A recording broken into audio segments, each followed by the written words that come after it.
আসসালামু আলাইকুম সকল দর্শক এবং সকল ভালোবাসার ভাই বোনেরা, সবাই ইনশাল্লাহ ভালো আছো। ইনশাল্লাহ আমিও ভালো আছি। তো তোমরা এসএসসি পরীক্ষা অনেকেই দাও এবং অনেকে দাওনি।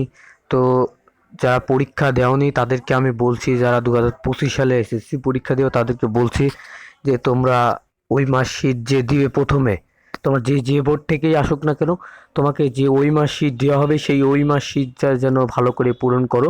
না হলে কিন্তু তোমার পরীক্ষার রেজাল্ট ফেল আসবে। তুমি যে সাবজেক্টে এটা ভুল করবে সেই সাবজেক্টে কিন্তু ফেল আসবে। তোমার সর্বপ্রথম দায়িত্ব যে তুমি এই ওই মার্কশিটটা প্রথম থেকে শেষ পরিমাণ খুঁটে খুঁটে প্রত্যেকটা অক্ষর ভালোভাবে বুঝে শুনে কিন্তু লিখতে হবে। এখানে ভুল করলে তোমার রেজাল্ট আসবে না, ফেল যাবে তুমি। তো তোমরা চাও কি নিজে যে ফেল যাবে? তো ফেল যারা যাবে না তারা ভালো করে পড়বে। তো ওই মার্কশিট তোমাকে দেওয়া হবে। তো এখানে তোমার পরীক্ষা লিখবে, তোমার পরীক্ষা যদি এসএসসি হয় তাহলে এসএসসি লিখবে, তোমার সালটা যদি 2022 হয় 22, 23 হয় 23, 24 হয় 24, 25 হয় 25, 26 হয় 26, যেই সাল হবে তুমি 2000 সেখানে 26 করে দেবে। এবং রোল তোমার যেটি হবে সেটি ভালো করে ওখানে লিখবে। লেখার পরে কিন্তু রোল নম্বরটি নিচে ভরাট করতে হবে। তো তোমরা এসএসসি পরীক্ষা পূরণ করো, আমি পূরণ করে দিচ্ছি। তো তারপর এ পরীক্ষা আমার এসএসসি পরীক্ষা, তো এই জন্য আমি এসএসসি পরীক্ষা পূরণ করলাম। এবার রুল, তো রুলে দেখা যাচ্ছে কয়টি সংখ্যা আছে, 6টি সংখ্যা। তো এখন 6টি সংখ্যাই কিন্তু পূরণ করতে হবে। রুল কিন্তু 6টি হয়, তো এখন 6টি সংখ্যা পূরণ করতে হবে। তখন আমাকে ডান দিক থেকে পূরণ করতে হবে যাতে অনেক ভালো হয়।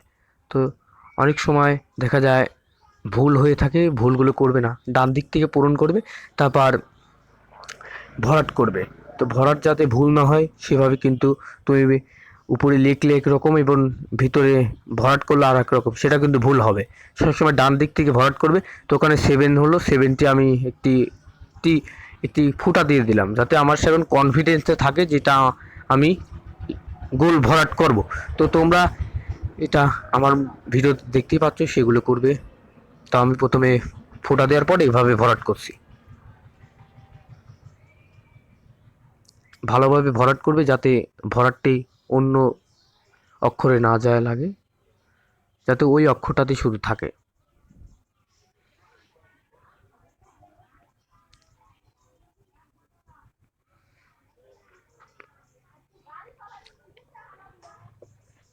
তো আমাদের কিন্তু রুল পূরণ করা শেষ। তো এখন এটা কিন্তু ফ্রেশ। তো তোমরা ভালোভাবে মিলিয়ে দেখবে। পূরণ করার পর 2-3 বার কেন, 5 বার তুমি দেখবে, 10 বার দেখবে, এটা কিন্তু ভুল হলেই তোমার পরীক্ষায় বাতিল, এই পরীক্ষা ফেল আসবে। এটা কিন্তু সম্পূর্ণ সত্য। এবার রেজিস্ট্রেশন লিখবো। তো রেজিস্ট্রেশনও ডান দিক থেকে লিখবো, 2671934। আচ্ছা, তো এইভাবে এখান থেকে লিখে যাব। তো এরপর লিখবো আমি 000। তো আমার রেজিস্ট্রেশন এটি। তো এখন লেখার পর আপনি নিচে আসে দেখবে ফোঁটা দিবেন যাতে কনফিডেন্সটা থাকে, ফোঁটা দেবেন। তো ফোঁটা দিচ্ছি আমি।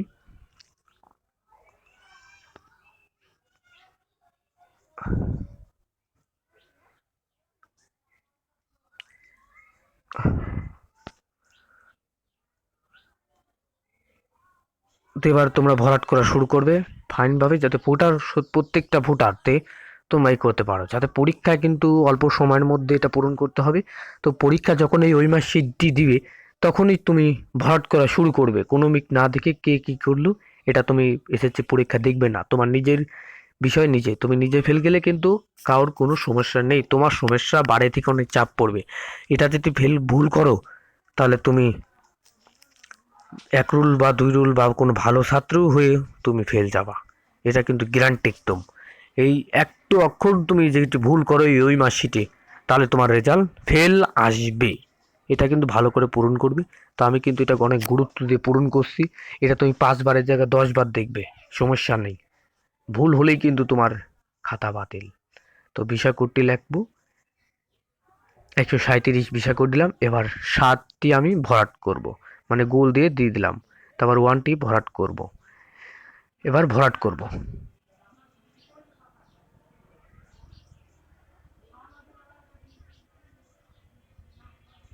তো আমার কিন্তু এগুলো কমপ্লিট। এখন তোমরা দেখতে পাচ্ছ আমার কিন্তু ভরাট এখানে লেখা রয়েছে অতিরিক্ত উপরের মোট সংখ্যা, অতিরিক্ত উত্তরপত্র মোট সংখ্যা। তো এখানে কয়টি লুজ লিয়েছো, তো তুমি কয়টি লুজ লিয়েছো সেটা কিন্তু এখানে লিখতে হবে। অর্থাৎ আমি দুটি লিখলাম, দুটি লুজ, তো এখানে লিখলাম। তো এখন এটা পূরণ করতে হবে 2 আর এখানে 0, এখানে 0 দিতে হবে কারণ এই ভিতরে কোনো সংখ্যা নেই। তো এখন দুটি লুজ নেওয়ার পর এটা কিন্তু এখানে দিতে হবে। তো তোমরা এটা ভালো করে পূরণ করবে, এটার জন্য ভুল না হয়, ভুল হলেই তোমার পরীক্ষা ফেল আসবে। তো এখন এখানে দেখা যাচ্ছে শিক্ষকের স্বাক্ষর ও তারিখ, এটা তুমি ভালোভাবে দেখবে যে শিক্ষক স্বাক্ষর ও তারিখ ঠিক মতো লিখেছে নাকি।